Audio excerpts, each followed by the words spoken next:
Dan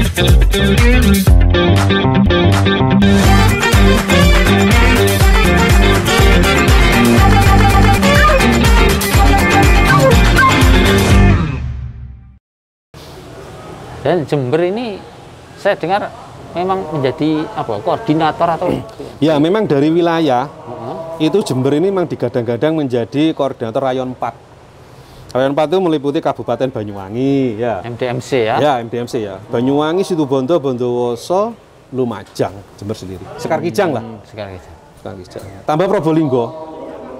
Makanya kemarin waktu Probolinggo ada itu kan kita ke sana. Oh iya. Nah, kita di sana memang untuk mencoba menginisiasi bagaimana membuat gudang logistik.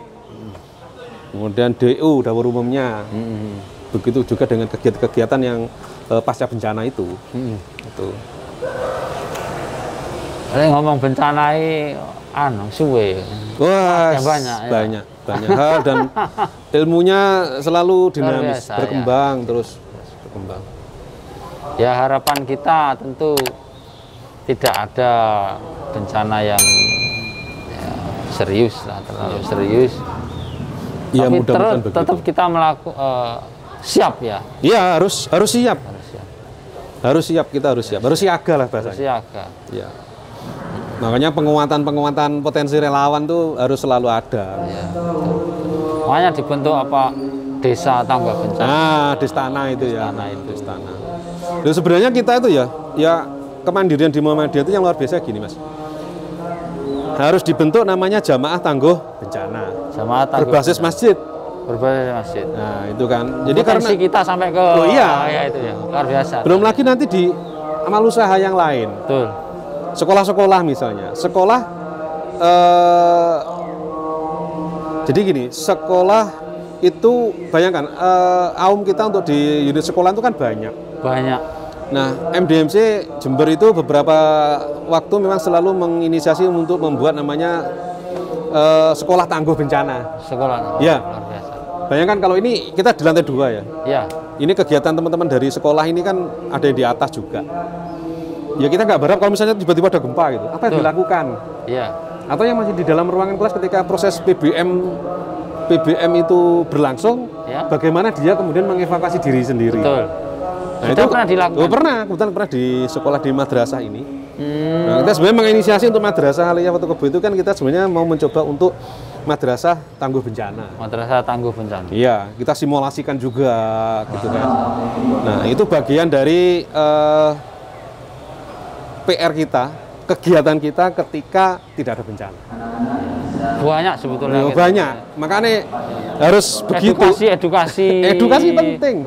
Ya, mungkin itu memang yang saya melihat ya, mungkin kurang masyarakat kurang teredukasi. Betul. Sehingga ketika terjadi ini tidak tahu mau ngapain. Ya memang konsepnya gini, ketika sudah teredukasi, mereka paham, mengerti, sehingga ketika terjadi bencana itu sebenarnya adalah mengurangi resiko kematian. Memang kadang gini, orang yang kalaupun sudah tahu Mas, sudah punya ilmunya, begitu ada bencana tergesa lali panik. Apalagi yang yang sudah terbiasa, ketika ada gempa, itu aja masih panik. Dan panik itu adalah sesuatu yang akan bisa membuat diri kita fatal. Contohnya ketika ada api. Iya. Api itu sebenarnya kalau kita nggak panik, maka pikiran kita masih jalan apa yang harus dilakukan. Karena ada SOP-nya ya. Ketika misalnya kompor kita jebros gitu, kalau sudah kita panik kan bingung. Nah, kepanikan kadang-kadang salah langkah. Iya, disiram. Apalagi ada bensin misalnya, kan malah kemana-mana apinya. Nah, tekniknya bagaimana? Nah, ada namanya balakar itu kan. Pakai apa? Nah, kondisi ini itu betul-betul kita di luar kondisi harus dijaga kepanikan kita. Kalau sudah kondisi panik nggak mungkin. Wah, bingung ke sana kemari. Sama dengan gempa. Iya. Gempa. Iya, wes. Orang Melayu dari lantai gini kemudian lari semua. Nah, ternyata ketika gempanya sebentar, orang lari semua ke tangga itu mau turun. Jatuh semua. Jadi bukan gempanya. Korbannya tidak menjadikan gempa, tapi korban karena jatuh dari tangga. Itu kan. Sehingga memang tapi memang banyak aspek juga ya, karena mungkin kita belajar dari Jepang ya. Oh ya, luar biasa. Jepang itu mulai anak-anak tingkat SD gitu kan sudah terbiasa dengan dihadapkan dengan bencana gempa ya. Karena sering di sana. Sering. Ya? Jadi mereka sudah tangguh, benar-benar tangguh. Ketika ada itu bagaimana apa yang dilakukan, sudah tahu. Tapi satu hal, memang bangunannya sana memang standarnya untuk gempa semua pemerintah menyamakan. Nah, sementara di kita ini ya, ketika kita mau adopsi teknik-teknik yang ada di luar negeri sana, bahwa ke sini ternyata nggak sama. Betul. Nah, standar bangunannya beda. Oh iya. Kita nggak ada tulangannya begitu ya. Betul. Sementara kalau sana kan ketika ada bencana apa yang kita amankan, kepala merunduk, kita mencari tempat yang misalnya di bawah meja kan mengaman kepala. Ya karena memang bangunannya kuat. Betul. Tapi kalau bangunannya nggak kuat ya delek. Ini yang jadi PR memang. Oh iya, akhirnya makanya dinamis berkembang kita selalu untuk itu. Makanya ada ilmu namanya mitigasi itu. Mitigasi. Banyak memang tentang banyak sekali.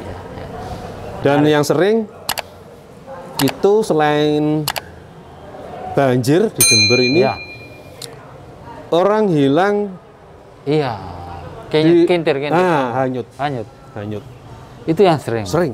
Kemarin ini ada anak pondok di daerah Gumuk Mas kan. Tapi sudah ketemu. Terus kapan hari di belakangnya di Mangli, ya. Iya. Itu padahal kemarau, kita pikir kemarau, tetapi kemudian anak-anak main di sungai atau karena nggak bisa renang, tuh. Paling kalau musim hujan banyak. Jadi kalau seperti itu kita MDMC selalu bergabung dengan namanya relawan gabungan. Nah, relawan gabungan itu yang mengkomandoi, satu-satunya yang mengkomandoi berdasarkan undang-undang itu ya Basarnas. Nah, kita bagian dari itu. Tuh. Nah, itu saya pernah dengan sering sampaikan itu bahwa ketika proses evakuasi seperti orang hilang, kan sering di Jember itu, misalnya nelayan hilang atau orang anak-anak tadi bawah sungai itu. Proses evakuasi itu yang menjadi kadang terkendala oleh ambulan. Ya, betul Mas. Ya. Jadi memang kendalanya ketika kita misalnya ada korban, sudah kita ketemukan, sudah kita evakuasi di tempat yang aman, tinggal langkah berikutnya adalah memang di situ ada keterlibatan dari pihak polisi. Dari polisi kemudian ada lagi kendaraan ambulan. Dan karena tidak semua PKM ya, puskesmas itu kan ada tersedia ambulan jenazah. Betul. Dan SOP-nya memang harus kereta jenazah. Jadi ini yang membuat lama. Nggak boleh ya, misal di nggak boleh Mas. Angkut pickup. Aturannya nggak boleh. Nggak boleh ya. Nggak boleh. Jadi harus khusus ambulan mayit untuk jenazah itu memang. Kita belum punya ya. Nah itu sebenarnya kita masih belum punya untuk itu. Jadi kalau misalnya punya itu sebenarnya satu paket ketika kita berangkat opsar gitu ya wes. Rescue, perahu karet, semua tim kemudian belakang ambulan. Jaga-jaga ya. Jadi kita cepat. Karena ya bayangkan ketika ada korban gitu terus kemudian biasanya memang nanti rame. Jadi pihak keluarga itu kan inginnya nggak mau diotopsi, langsung bawa pulang. No. Tapi kan dari sisi kepentingan dari misalnya dari pihak yang berwajib bahwa apakah ini ada indikasi-indikasi lain. Betul. Kan gitu kan. Bukan kecelakaan. Iya, itu apa kecelakaan atau apa. Nah, ini kan butuh penyelidikan-penyelidikan seperti itu kepentingan situ kan. Tapi keluarga kadang-kadang Nah, kasihan lagi ketika sudah ketemukan, kita amankan. Ini kan banyak yang ada teman-teman netizen itu kan di foto-foto gitu kan. Sebenarnya kan nggak boleh itu kan. Kasihan keluarga. Jadi moral hazard sebenarnya itu. Itu seperti itu. Jadi kalau segera ada ambulan kan enak itu. Bisa langsung ya. Masuk tutup sudah nggak ada yang merekod apaan itu. Ya, kita doakan, kita ikhtiarkan mudah-mudahan bisa ada untuk ambulan jenazah ini. Betul. Jadi mudah-mudahan itu segera terrealisasi. Dan kalau keberadaannya memang betul-betul dibutuhkan, tidak hanya pada saat kebencanaan juga sebenarnya itu Mas. Saat kemarin pandemi ini kan banyak yang proses pemakaman banyak yang membutuhkan ambulan karena terbatas. Aksesnya kemana-mana juga, daerahnya juga jauh-jauh ya, jangkauan persebarannya itu kan. Sehingga meninggalnya jam 5 pagi, pemakamannya bahkan bisa sampai jam 5 sore. Kasihan. Nah, ya kalau misalnya Yusbu bisa kan itu bisa hadir di tengah-tengah itu gitu loh. Mudah-mudahan ini didengar ya. Masih akan kita ikhtiarkan. Iya makanya. Kalau meninggal misalnya jam 5 pagi, ya minimal jam 8 atau jam 7 sudah proses pemakaman gitu kan, nggak lama-lama gitu kan. Ya, kita doakan bersama. Ya. Mudah-mudahan ini didengar Allah Subhanahu Wa Taala, mudah-mudahan menjadi doa kita bersama. Betul. Itu terima kasih banyak. Ya, sama-sama Mas Dedi. Sama-sama. Banyak sebetulnya yang ingin kita obrolkan. Ya, mudah-mudahan di lain kesempatan kita ada waktu untuk bisa berbincang-bincang lagi. Betul.